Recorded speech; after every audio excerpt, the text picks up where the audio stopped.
We are going to just bring out, I believe, just the main event, and then we're going to bring out Chuck first. Then we're going to bring out Tito. Um, Chuck is on his way. Does anybody have any questions on the Golden Boy side? Perfect. That's what I like to see. That's a good question. What the difference between promoting a boxing event and MMA? I have to say both fight fans or combat sports fans are fabulous in Los Angeles and California. You really have a basis here of fans who love good fights. And as Oscar always said, we want to bring the fans the best in boxing and now the best in MMA. Boxing fans, it's we like to see when they stand up, and you like to see the exchanges. And here we saw a lot of great fights, and we saw it's different styles from boxing, of course, than MMA, but we loved it. It was Golden Boy. We promoted many fights, so it's for us MMA is just another vehicle that we can use and we do to we can promote. So hopefully you'll see a lot more of Golden Boy MMA and Oscar in the near future, do more fights. So thank you. Do you have an early number on how the pay-per-view did? We don't have any indications. We'll get a solid number on early next week. It was tracking very well. So, but we'll have more solid numbers next week, early of part of next week.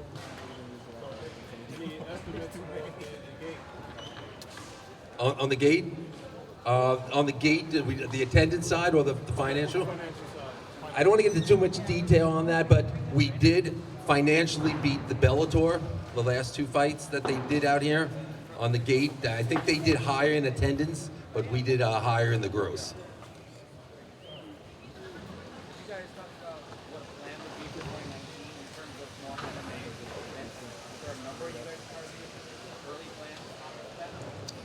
At this time, we're seeing how tonight's events did, and at all indications, with the fans and the support, we have to look at as well the pay-per-view numbers, and we have to get together next week with Oscar, and then we would have to look at it to see what our schedule would be like if we were going to do more MMA next year.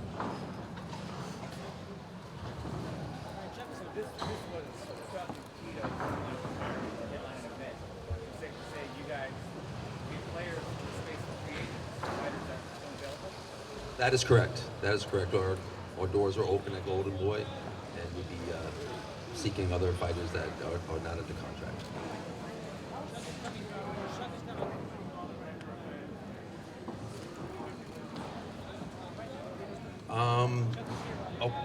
I'm sorry, everybody. Now, let me introduce Chuck Liddell. Chuck.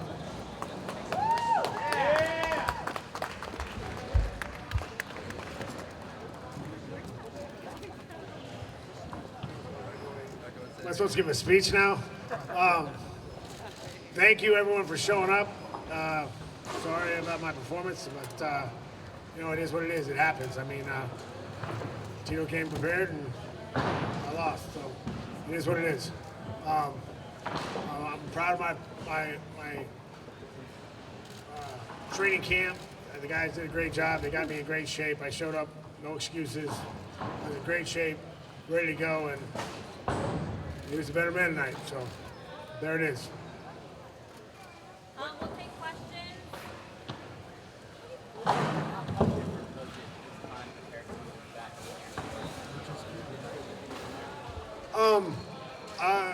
It didn't feel different in a way. I love being in there. I mean, you gotta understand, I love fighting.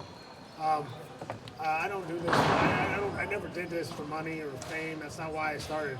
I did this because I love being out there. I love fighting. So I was at home in there. I was ready to go. I mean, it just, I think I wish I'd done a few things different, obviously, but it happens. So are some things you would do different? You know, I was kind of going to slow play him, just make sure he didn't get any confidence, get a cheap takedown, because it seemed like, you know, but, you know, I should have fought the way I normally do. I don't care if you take me down, I'll get back up.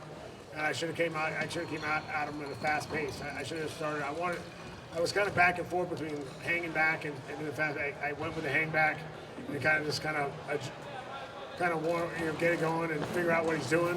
And I should have gone for the fast. I should have gone after him fast. But then again, it's, you know, woulda, coulda, shoulda. Would it have changed the outcome? Who knows? So, whatever. Close the door now on I don't want to think about that right now. I mean, I'm not in the right state of mind to really talk about whether or not I'm done or not. But you know, I felt good out there, and I had fun. So we'll see. Brett?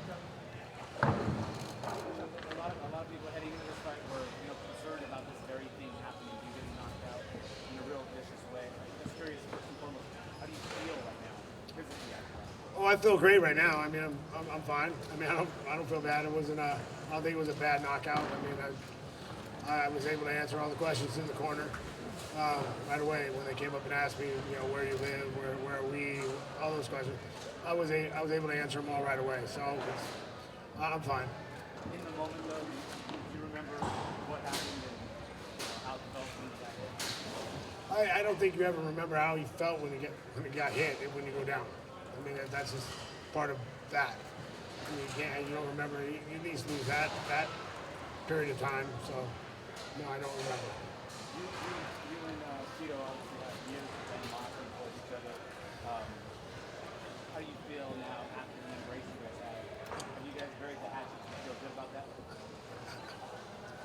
You know, I don't know what to say about that. I mean, I respect him. He gets in the ring, fights with me. I mean, anybody gets in the ring and closes the door and fights, I respect him. So I have respect for him. I have respect for the job he did. He got ready for the fight, and he came out and fought hard, and he beat me. Last question. Chuck, were you surprised when he kind of extended that, you know, his hand to you, and kind of after all the talking, all that, were you surprised that moment happened? I wasn't surprised. I mean, he can be a professional. I mean, he's a professional. We've seen each other outside of stuff a lot of times, and most of the time he can be a professional. I know you said you don't want to think about it now, but I mean, I guess just the training camp, all that, the build up, everything else, was it that the juice is enough going to where you feel like you want to experience all that aspect of it? Well, the one takeaway I have from this is that I will definitely be in a training camp again. I don't know if it'll be for me or for someone else, but I miss being in the gym and getting ready for a fight or getting someone else ready for a fight. So I will now be more involved in training guys, at least training guys, if not fighting, but for sure training guys for the rest. In the green. On the business side of things, you know, one of the things coming into this was you and Tito opening doors for fighters to give them another opportunity to grow in this sport. Do you feel, given the energy that was being coming tonight, the way the event played out, are you happy with the success of the event? Do you think you guys accomplished that goal? Well, I mean, I'd be interested to see what the pay-per-view numbers are, so we can see how well we actually did with this event and all the numbers. And you know, if we, but I'm hoping that they come out good, and this does make another step for fighters getting paid better. Thank you. Chuck Liddell, everybody. Thank you, guys.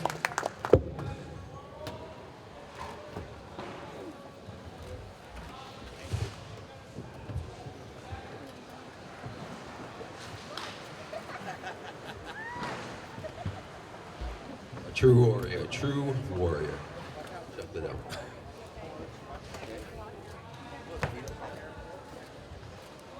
Okay, Tito's gonna be joining us.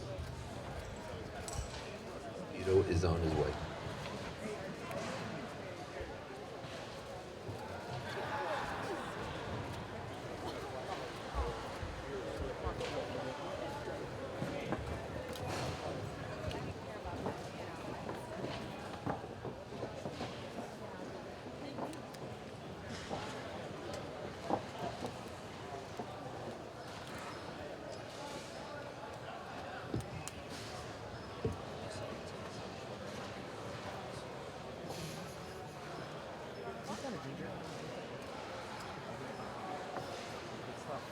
Wait, would you mind repeating the gate number and everything?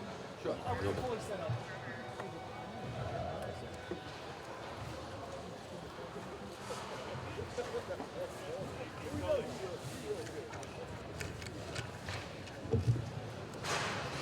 So tonight's attendance was 7,839. It's 7,839. Again, I want to thank our sponsors, because without the sponsors, we couldn't put these shows on, and that's Fred Loya Insurance, Fight.tv, and Casa Mexico Tequila.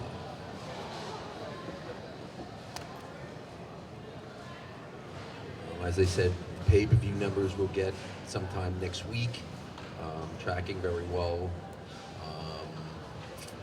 and it was just a great night, and it was a good night for Golden Boy, and of course for Chuck and Tito. It's there's not enough you can say about these two warriors. They really are leader in the sport and did so much for MMA. So I'd like to thank them.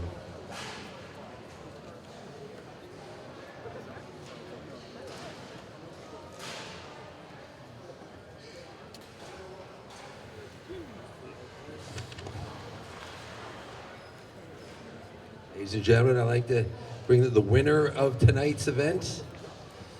He did an unbelievable job. He put his fist where his mouth was, and he had a great win tonight. Tito Ortiz.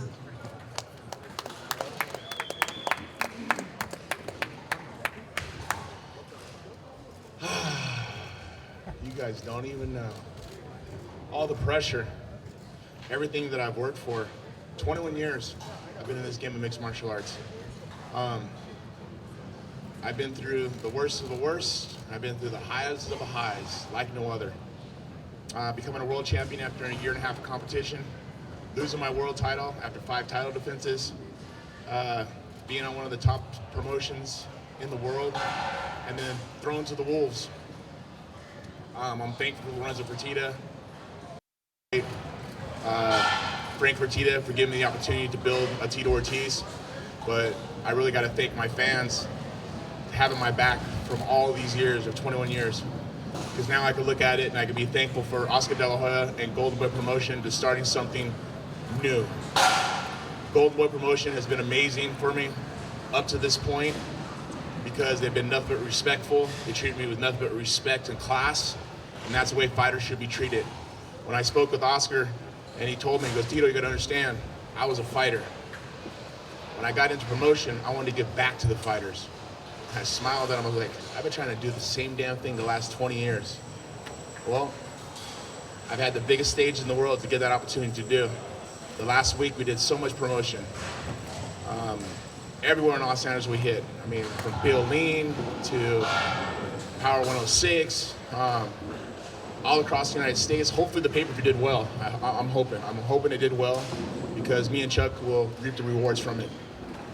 Once again, I got to be thankful for Oscar. Got to be thankful for Jerry, and of course Tattoo, who was another guy who did Mike Tyson's Bite the Mic.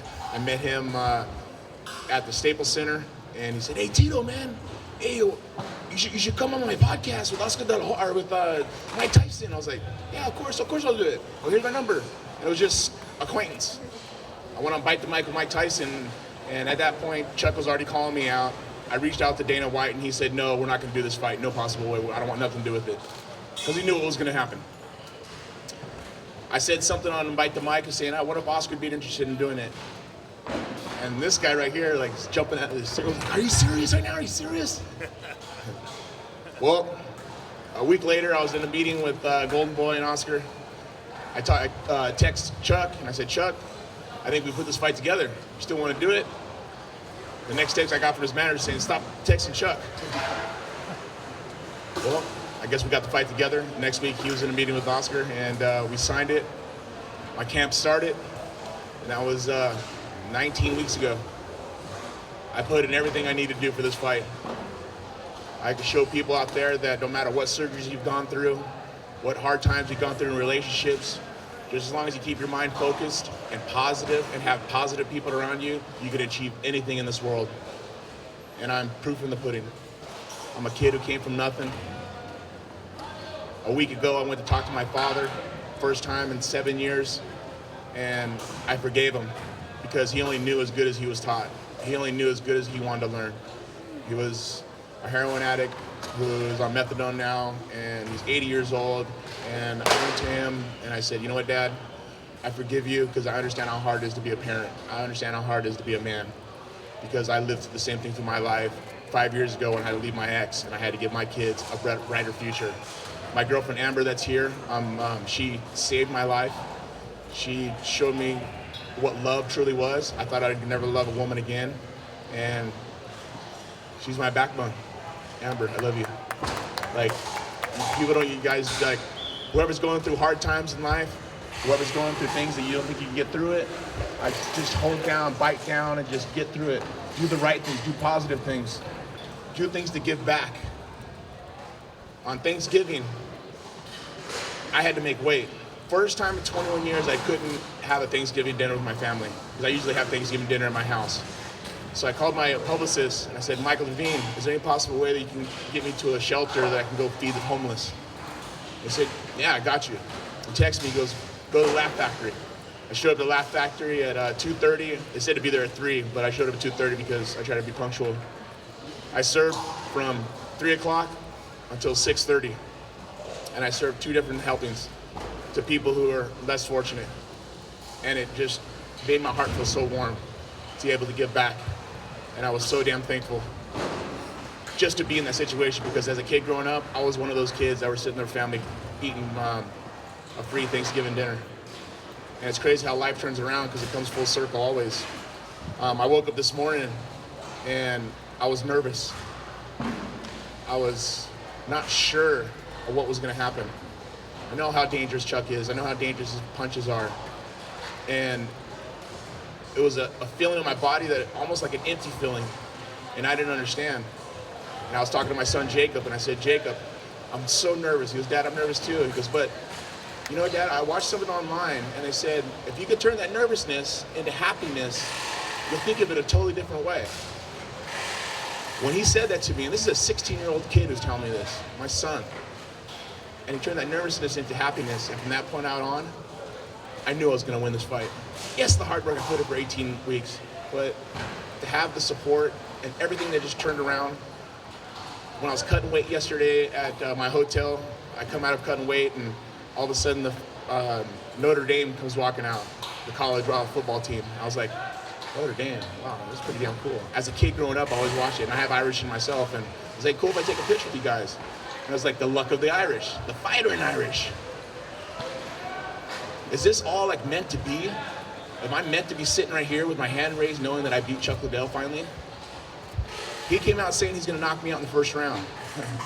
Oops, I didn't mean to mess up his night, because I knocked his ass out the first round, excuse me.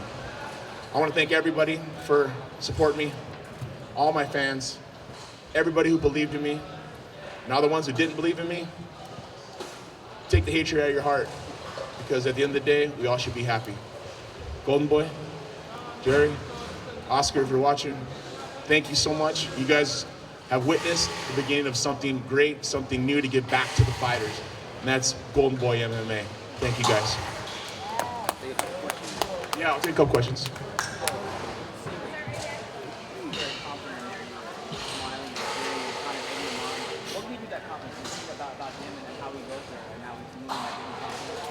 I think the confidence came down to my sparring partners. You know, Herdine, Moses, Jay, who fought tonight, also Jay Silva, who fought tonight. These guys are younger. You know, yeah, Jay's in his 30s, later 30s, but the other guys, they're still not even 30 yet. They're fast, and I mean, we're sparring. I think I sparred 16 times for this camp, twice a week. And we're doing three 5-minute rounds. Their speed is just like ridiculously fast. When Chuck was punching at me, I was like, it was like a slow-mo, and I was like, slip, slip, slip. I was like, oh. And then I think about 2.5 minutes into it, he threw a jab and like caught me, and it was so slow. I was like, I can't believe I just got touched right now. I was like, this guy, and I hit him back, and I was like, I hit him again. I went to go through a right hand, and he fell, and I thought I hit him, but I didn't. I guess it was just a slip, and I came up, and I hit him with a left hook, and I saw his eyes kind of go, woo, and I was like, oh, I heard him, I think. I just kept the pressure. I wasn't gonna wrestle. This fight was never about wrestling. I faked him out the whole time, telling him I'm gonna take him down. And it was funny because in the press conference when I said that I'm gonna take you down, I'm gonna bash you with my elbows, and he was like, oh, he let his secret out. No, that wasn't a secret. I was gonna stand up and punch him. I believe in my hands because I'm sparring with the best guys in the world right now that are in my gym at Ruka. You know, Jason Perillo believes in me. I put my work in, and it showed tonight. I mean, I was. You get that feeling of, is this the last one? I want it to be. There's a lot of pressure to impose your will on someone like that. Every single fight is really, really hard. There's so much pressure to do that. And I've been doing it for 21 years. Now, if I can step out of that game and do it the right way of being a promoter and helping fighters help them growing and grow the next Tito Ortizes, grow the next Chuck Liddells, grow the next Rampage Jacksons, Hoist Gracies, Ken Shamrocks, Conor McGregors, and give them an opportunity to make the real money in here. Because like I said, when I spoke to Oscar, he said, you gotta understand, I'm a fighter. I'm now a promoter, and I want to give back to the fighters. I said, Oscar, I've been saying the same shit. So I'm just thankful to be where I am tonight. Looking back now, do you feel like Chuck did from last time? Do you think that was a good idea for him? If I was his manager, no. I mean, Primetime 360 is my management company, and I would have told Chuck, no, let's get you an ambassador job. Let's promote your name and get you signings. I mean, do other means and ways of making money. But I mean, you can't hold someone back if they believe in something that they want to do. I mean, they want to fight, they want to continue to fight. You got to let them walk out on their own. That's just the right thing. We're human. I mean, we want to make mistakes. I mean, I want to fail. I fail all the time. People bash on me all the time because of my interviews, like, oh, Tito said this, Tito said that, and past tense and present tense. I mess up. I'm human. But I want to fail because then I can look back on it and go, you know what? Next time I want to make that same mistake. And all of us are human. We all make mistakes. But if you're able to correct yourself, then you're learning from it. If you don't correct yourself, you're ignorant and you'll never learn. Yes. Piggybacking on what you just said about promoting more, not really stopping each other. Does it really help you if you want them on your roster as a fighter? Is that a healthy move? Well, I mean, if Chuck wants to fight, I mean, of course not as main event, but if he still wants to fight, let's fight him an opponent. Let's find him someone that isn't a Tito Ortiz. I'm vicious, guy. I mean, I took off a year. I took off a year because I had neck surgery. But just the way I train, the way I am, my mentality as a fighter, my mentality as a man, my mentality as just a father, I work really, really hard. And people got to understand that. That's why I'm able to perform the way I did. I mean, I don't want to take nothing away from Chuck. If he wants to compete, let him compete. I mean, maybe not as a main card. I mean, not a main event. No, of course not. But I mean, let's find him someone that's a tune-up fight for him because I wasn't a tune-up fight.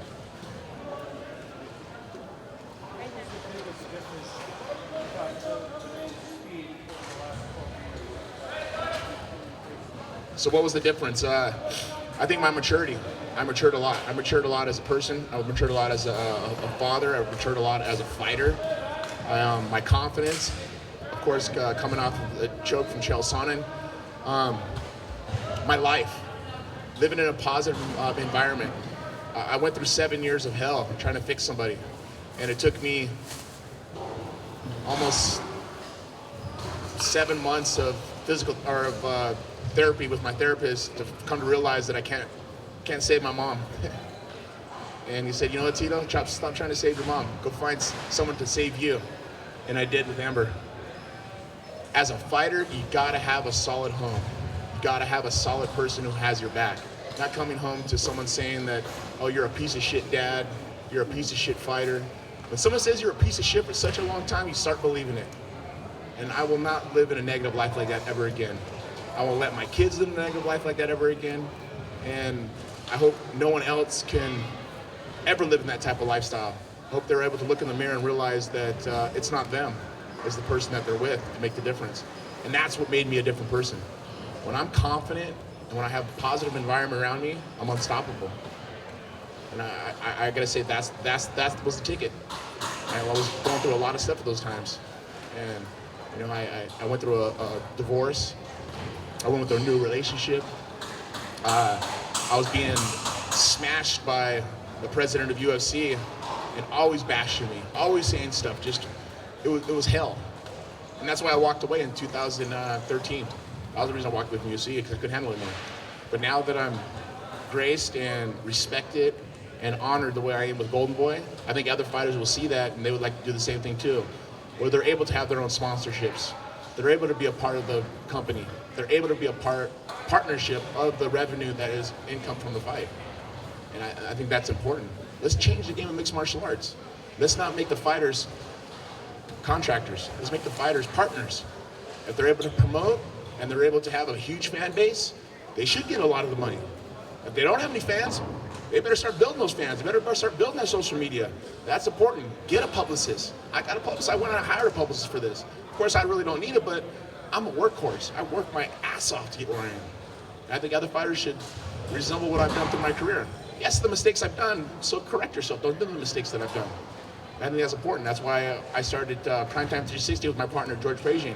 We help fighters become the next stars, hopefully. Tito, despite you hugged Chuck, you had some nice things to say about it. So it's safe to say that you feel good and buried the hatchet with Chuck Liddell now? Yeah, I buried the hatchet with Chuck, 100%. You guys gotta understand, I'm a loyal person. I love my friends. I'm an Aquarius to the T. You guys read horoscopes or so forth, read what an Aquarius is. I am exactly that person. I will fight for every one of my friends. I will honor with every one of my friends. I keep my word on everything I have. There's two things I'll have for the rest of my life: my name and my word. I'll never tarnish my name, and I'll never not keep my word. And with Chuck, he was my bro. He was my homie. He was my friend. Like I say, I used to let him stay at my house. We traveled to Japan. We traveled to England. I mean, I thought he was my friend, but I understand that money gets in the way of people's eyes of what they truly think about, and that's the evil of all humans, I think, is money. And I guess we sat in the middle of that cage that night, or tonight, and I said, it's cool, it's over. I'm done. If he doesn't want to be done, then maybe we'll give him an opportunity. Yeah. One more? Tito, are you back, or were you just here to scratch an itch? And if so, who do you want to fight next? There's no one out there to fight. This Chuck Liddell thing was the biggest thing that I've been on my mind. There's no one that will bring me out. Nobody. I'm done. I want to focus on great stuff. I mean, I still got my head on my shoulders. I could actually be a great businessman. Let me focus on the right things and not focus on a million things, because then I get kind of disillusioned with what I need to do, right? You know, being a father's number one. Being a businessman could be number two. Being a fighter, I did it for 21 years. I'm willing to walk away. People always want to say, Tito, one more fight. Just when you think you got out of it, should suck you right back in. I don't want that to happen. It's nice to walk and talk and be able to touch my feet and be able to throw a football with my kids if I need to, or a baseball, or wrestle around with them. You know, when my son says, Dad, I don't want you to fight anymore. Maybe I listen to my kids. They want Dad back. Where it's not about the camp anymore. 18 weeks is a long time. When I'm missing out on school, missing out on homework, missing out on picking them up from school, I miss those little small things. But I think if I get into the business stuff, I'm able to juggle both of those jobs together. And of course, with my great partner, Amber, she helps me out like no other. What will you miss most about fighting? What's that? What will you miss most about fighting? What will I miss most about fighting? My hand raised. And the fans.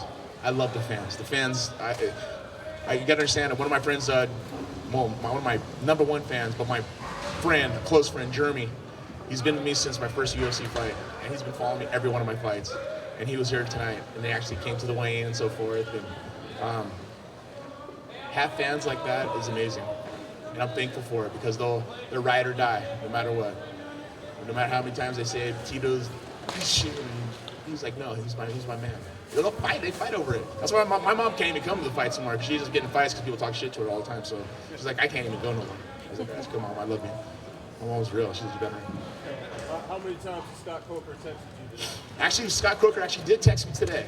He did text me. And if he is watching or listening, thank you, Scott, for the text. He said, good luck, kick some ass. SC.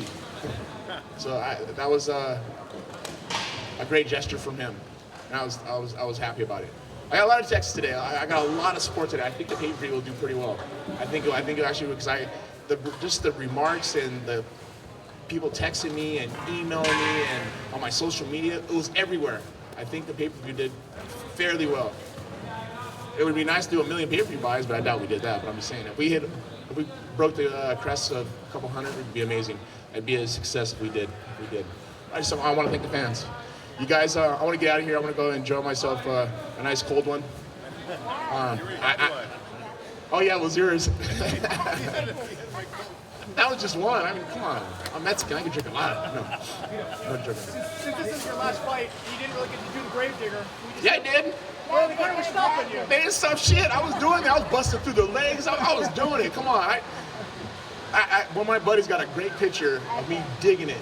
Was that yours, Mama? It was Raphael. Raphael was from my corner, Raphael Davis. You got a good picture of me digging? Yes. Of course, you go to punishment.com and you can see the picture of me going like this, a cartoon figure, and of Chuck's grave. It says Chuck Liddell, or excuse me, it just says Chuck, and it says from when he started to today's date, he buried. It's over. It's done. That's it. You guys have a wonderful night. Thank you very much. I appreciate all you guys coming here. I thank all you guys for supporting this brand of Golden Boy MMA. Guys, thank you. Thank you. This is the beginning of something great, guys. Thank you. Drop the mic, babe. I don't want to break it. Thank you, everybody. That concludes the press conference. Thank you, everybody, for coming and attending this great fight. Thank you so much. On behalf of Oscar De La Hoya and Golden Boy Promotions. Thank you.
That's it.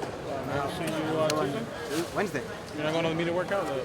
Media workout on Tuesday. I did not get any invoice on that yet, so I might. Where's it gonna be at? At CMC.